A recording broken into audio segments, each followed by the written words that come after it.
About a month ago, I attended the Teen Goal Setting and Vision Board workshop.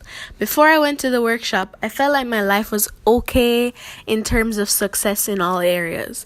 I craved something better, but I just shrugged it off and thought that such is life. After a few scrolls on Instagram, I came across the poster for this masterclass and something just ignited in me. I found exactly what I needed and it was more than convenient. I immediately mentioned it to my mom, who at first was a bit skeptical, but eventually came around. We drove to Kingston from Montego Bay on the day of the workshop and I had no idea how my life was going to be impacted. At the beginning of the workshop, I was extremely nervous as I immediately noticed that I was the youngest teen there. But as it went on, I felt more comfortable than ever, especially with Nicole's warm personality.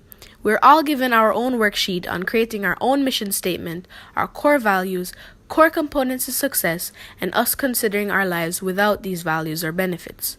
We moved on to our vision boards as we were truly given the motivation to represent our goals. After 2 hours of the class, I felt like I was ready to take on the world.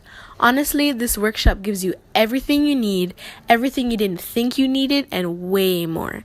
I would definitely recommend this to every single teen out there because this is a stepping stone to learning how to set goals, taking charge of your life, and changing it for the better.